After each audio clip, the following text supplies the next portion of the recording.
হরে কৃষ্ণ। আজকে আমরা পাঠ করব নরক বধ। শুনি রাজা পরীক্ষিত মনে কৌতূহলী, শুকদেব অগ্রে কন হয়ে কি তাঞ্জলি। কহিলেন নরকে বধ করিয়া শ্রীহরি, বিবাহ করিল 16 সহস্রে কোনারী। বাহুল্যে বর্ণনা করি করহ তপবন, শুককান শুকভিমন্যুর নন্দন। ধরণীর তনয় মা নরক মহারাজা, মহাপরাক্রম বীর রণে মহাতেজা। বাহু বলে বরুণের পুত্র কারি নিল, অদিতি কুণ্ডল ইন্দ্রে পরাজিয়া নিল। কুবেরের গৃহে ছিল মণিমুক্তাগিরি, নরকমণি পর্বত নীল জোর করি। আর দেখে তথা রাজ কন্যা রূপবতী, বাহু বলে হবে আনে আপন বসতি। নরকের মনোভাব শুন পরীক্ষিত, 2-4 বিবাহনা করিব কচিত। 16 সহস্র 100 জন, যখন হইবে বিবাহ করিব তখন। এই কথা মনে মনে করিয়া বিচার, যেখানে সুন্দরী কন্যা দেখো এ রাজার। বলে হোক ছলে হোক কোন রূপে করে, আনিবদ্ধ করিয়াছে আপন মন্দিরে। ক্রমেতে হইল 16 সহস্রে 100, 8 জন নাহি মিলে নিজ কোন মত। যত রাজকন্যায় আনি রাখিয়াছে পুরে, বিধিমতে দুঃখ দেয় সব দেবতারে। দৌরত্ব সহিত নারী সহস্র জন, কৃষ্ণ কাছে আইলেন দ্বারকা ভবন। দেখিলেন কৃষ্ণ নাহি আপন মন্দিরে, শুনিল আছেন কৃষ্ণ সত্যভামা ঘরে। দেবরাজ সেই স্থানে গেলেন তরবান, ইন্দ্র দেখি সমাদার কইল ভগবান। দাসীগণে কোন দেহ আসন বসিতে, শুনি দাসী সিংহাসন দিল যে তরিতে। গোবিন্দে প্রণাম করি আসনে বসিল, সকাতরে নারায়ণে কহিতে লাগিল। শুনো প্রভু নরকের দৌরাত্ম নাশয়, নানা দুঃখ দিয়াছে দহে দেব ছয়। কত বা কহিব প্রভু তোমার সম্মুখে, দিতেছে নরকাসুর যত দুঃখ লোকে। এই কথা শত্রু কহে সজল নয়নে, শুনিয়া কহেন হরি সহস্র লোচনে। নরকাসুরের ভয় না করিও আর, সাজিলাম নরকেরে করিতে সংহার। শুনিয়া বাসব গেল আপন বসতি, ভগবান মনে মনে সরে খগপতি। গোবিন্দ শরণে শীঘ্র এলো খগেশ্বর, প্রণাম করিয়া কহে করি সর কর। কি কারণে শরণ করিলে প্রভু মোরে, কৃষ্ণ কান যেতে হরে নরক সমরে। চলো প্রাগ জ্যোতিষী নগরে শীঘ্র গতি, শুনি পৃষ্ঠে চাপিতে কহেন খগপতি। সত্যভামাপতি কহে আপনি শ্রীহরি, সংগ্রাম দেখিবে যদি উঠে খগপরি। শুনি সত্যভামা হন হরি সতমন, 2 জন খগপৃষ্ঠে কইলা আরোহণ। কৌমোদকী গদাধ সুদর্শন পঞ্চজন্য, সারগান্ধি ধনুক তূণ বনজে অগণ্য। লয়ে কৃষ্ণ চলিলেন নরক সংহারে, দেখি ইন্দ্র আদিদেব আইল অম্বরে। গিয়া প্রাগজ্যোতি পুরুষের তবে ভগবান, দেখেন নগরী ভৌম ইন্দ্রের সমান। নরকের পুরে এক জয় ঘণ্টা আছে, হরষিত হয়ে কৃষ্ণ বাজাইল পিছে। নরকের সেনাপতি মোর নাম তার, শুনিল ঘণ্টার শব্দ কর্ণে আপনার। 5 শির ধরে মোর সমরে কৃতান্ত, সাক্ষাৎ সমন সম করিতে যুগান্ত। ঘণ্টার নিনদ জলে বসিয়া শুনিল, দুর্বল বলিয়া নিজে রণে না আইল। মনে করে এসেছে থাকুক কিছুক্ষণ, আমি যাবা মাত্র শত্রু করিব নিধন। ইহা ভাবি মনেতে বসিয়া রয় নীরে, পঞ্চজন্য শঙ্খধ্বনি কৃষ্ণ কইল পরে। শঙ্খধ্বনি শুনি দৈত্য ক্রোধপূর্ণ কায়, জল হতে উঠি যুদ্ধ করিবারে যায়। 10 বাহু তুলিয়া লইল অস্ত্র শস্ত্র, কৃষ্ণের নিকটে আসি যুদ্ধ করে ত্রস্ত। মুসল মুদগর শেল শক্তি জঠি, একেবারে কৃষ্ণে বান মারে কোটি কোটি। হেরি হেরি সুদর্শনে কইল আবরণ, চক্রে ঠেকি বান ব্যর্থ হইল তৎক্ষণ। বান ব্যর্থ দেখি তার ক্রোধে অঙ্গ জলে, হাতে ছিল এক গদা, কৃষ্ণ মারে ফেলে। কৃষ্ণ ধরিলেন গদা বাম হাতে করি, মুরাসুর প্রতি পুন মারিলেন হরি। গদা দেখি মোর দৈত্য ভীত নাহি হয়, বহু আস্ফোট ইয়া গদা বাহুতে ধরায়। তাহা দেখি কৃষ্ণ ক্রোধ করিয়া মনেতে, সুদর্শনে আজ্ঞা দেন অসুরে বধিতে। ক্রোধে সুদর্শন ধাই কি কব সে কথা, এককালে মুরেরও কাটিল পাঁচ মাথা। মুর যদি হতে হলো কৃষ্ণের সমরে, ছয় পুত্র ছিল তার এলো ক্রোধ ভরে। অন্তরিক্ষ বিভা বসু তাম্রক্ষ শ্রবণ, বসু আর নভস্পান এই ছয় জন। সৈন্য সাজাইয়া রথে চড়ি এলো রণে, একেবারে সবে বান মারে নারায়ণে। চারিদিকে শ্রীকৃষ্ণে বেরিল সব সেনা, দেখি হরি মনে মনে করেন ভাবনা। একে একে নিবারণ করি যত জনে, বিনাশিব এককালে ছাড়ি সুদর্শনে। ছাড়ি দিতে বেগে ধাই সুদর্শন চক্র, মিনে দেখি গরাসিতে ধাই যেন নক্র। তবে সুদর্শন করি সকল সংহার, গোবিন্দের নিকটে আইল পুনর্বার। মুর মুর পুত্র রণে হইল সংহার, নরকনি পতি পরে পাইল সমাচার। ক্রোধে কম্পানিত দৈত্য হস্তে আরোহিয়া, সমরে প্রবেশ করে ধনুষর লইয়া। অগণন সেনা সঙ্গে ছাড়ে অহংকার, বানবর সিয়া ভৈমে করে অন্ধকার। তবে হরি গুণ দিল সারঙ্গ ধনুকে, বানবর ছিল তার বান সংহারিতে। বানেতে নরক বান নিবারণ করি, নিজ বান অবতার করিল শ্রীহরি। সহস্রেক বান নর হেরে প্রহারিল, নরক সকলে বান বানে নিবারিল। বান ব্যর্থ দেখি হরি কইলা ক্রোধমতি, মুসল মুদ গর শক্তি জানে না জাতি।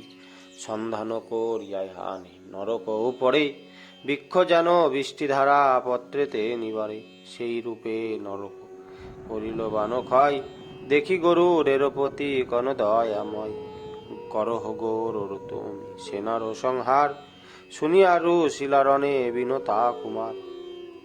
নখ তুণ্ডা ঘাতে সব নিপাতয়ে সেনা, না পারিস হিতে ভঙ্গ দিল সর্বজনা। তথাপি নরক নাহি করে ভূভঙ্গ, বানবরী সন করে প্রতাপে মাতঙ্গ। গরুর সহিতে কৃষ্ণ বিন্দে দুই জনে, দেখিয়া গোবিন্দ ক্রোধ করিলে। নরক সহিতে কৃষ্ণ করেন সমর, অম্বরে বসিয়া দেখে যতেক অমর। পুষ্প হাতে বসিয়া রহিল দেবগণ, তবে কৌমোদকী গদা নিল নারায়ণ। মস্তকে ঘোরায় গদা কৃষ্ণ দেন ছেড়ে, পুষ্পমালা ঘাতে যেন হস্তি নাহি নড়ে। সেই মতো নরক অচল রণস্থলে, দেখি কৃষ্ণ ক্রোধে যেন সমুদ্র উত্থলে। সুদর্শন চক্রে আজ্ঞা দিলেন শ্রীহরি, নরক অসুরে বধ কর শীঘ্র করি। বেগে ধাই সুদর্শন চক্র ক্রোধ ভরে, দেখিয়া নরকে বাহু বনবৃষ্টি করে। সুদর্শন চক্র হয় অক্ষয় অব্যয়, তাহারও সন্ধান ব্যর্থ কভু নাহি হয়। নরক নয় বান মনে করি উৎস, সুদর্শন চক্রে ঠেকি বান হয় ভস্য। ক্রোধে ধাই সুদর্শন কি কইব কথা, হস্তি সহ নরকেরও কেটে ফেলো মাথা। সমরে নরক যদি হইল নিধন, পুষ্প বরিশন করে যত দেবগণ। নরকেরও পুরীতে উঠিল হাহাকার, শুনো রাজা পরীক্ষিত পূর্ব সমাচার। ধরণী দেখিল পুত্র সংহার হইল, মূর্তিমতি হইয়া কৃষ্ণ কাছে গেল। ভগদত্তে নামে ছিল নরক নন্দন, কৃষ্ণপদ তলে তারে কইল সমর্পণ। রুদন করিয়া বলে শুনো নারায়ণ, কৃপা করি তুমি দিয়াছিলে হে নন্দন। হইয়া নিষ্ঠুর তার করিল সংহার, অপরাধ তব কাছে ছিল হে আমার। এক্ষণে শুনো হে প্রভু মোর নিবেদন, ভগদত্ত নামে এই নরক নন্দন। কৃপা করি কুমারে অভয় দাও তুমি, তোমার নিকটে এই বড় মাগি আমি। ধরণীর বাক্যে শুনি দয়ার সাগর, ভগদত্তে সেই রাজ্যে কইল দণ্ডধর। তবে কৃষ্ণ দেবগণ ডাকিয়া আনিল, নরক যা এনেছিলে প্রত্যাপন্ন কইল। দেবগণে বিদায়ক করিয়া হৃষিকেশ, প্রাগজ্যোতিষপুরে কৃষ্ণ করিল প্রবেশ। যথা কারাগারে রাজ কন্যা বাধা আছে, নারায়ণে আপনি গেলেন কন্যা কাছে। দ্বারিপতি কনদার কর হেমচন, শুনি দ্বারি দ্বার মুক্ত কইল সেই ক্ষণ। কৃষ্ণরূপ দেখিয়া যতেক রাজবালা, মমপতি হও বলি দিল বরমালা।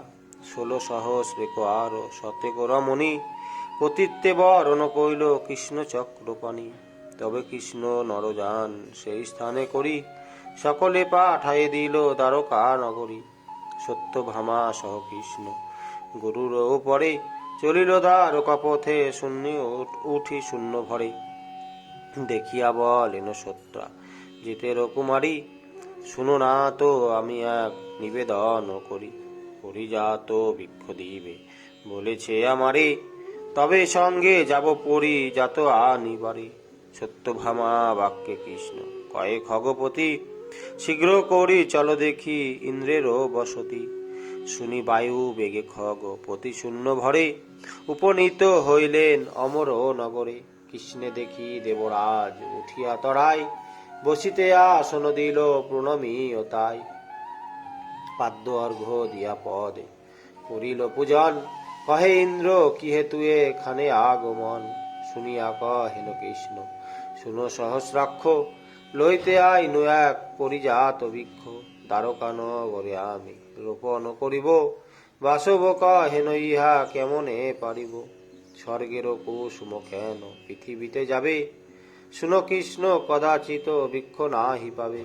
কুসুম যতেক চাও তাহা দিতে পারি, মর্তলোকে বৃক্ষ নাহি যাইবে শ্রীহরি। পারিজাত বৃক্ষ যদি দ্বারকাতে রবে, স্বর্গে মর্তে বিশেষ কেমন তবে হবে। শুনিয়া কহেন কৃষ্ণ শুনো দেবরাজ, মম উপকারার্থে কর হয়ে এই কাজ। দাও বৃক্ষ লয়ে আমি যাব দ্বারাবতী, আমি যত দিন তথা করিব বসতি। ততদিন পরিজাত দ্বারকায় রবে, আমি না থাকিলে বৃক্ষ স্বর্গেতে আনিবে।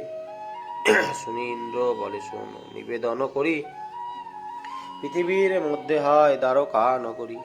ধরণীতে নাহি যাবে পারিজাত বৃক্ষ, শুনিয়া কহেন কৃষ্ণ শুনো সহস্রাক্ষ। পৃথিবী পৃথিবী বহু বার বলো তুমি, মনেতে না ভাব তথা বাস করি আমি। শুনো হে বাসব এক বচন আমারি, আমি যথা থাকি সেই বৈকুণ্ঠে নগরী।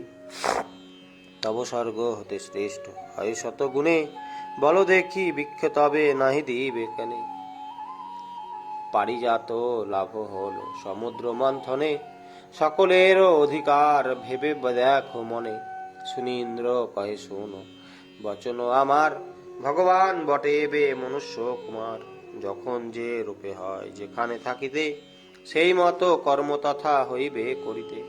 শুনো কৃষ্ণ তুমি হও বসুদেব সুত, তোমাতে আমাতে হয় প্রভেদ বহুত। এই কথা কহে ইন্দ্র অহংকার করি, শুনি ক্রোধ করিয়া গরুরে কন হরি। নন্দন কানন সহ লাও পারিজাত, শুনি বেগে আনিতে চলিল খগনাথ। বিনত কুমার উপনীত বন মাঝে, দেখি ইন্দ্র কহেন নিবার খগরাজে। শুনিয়া ধাইল বেগে যতেক অমর, গরুর সহিতে সবে করেন সমর।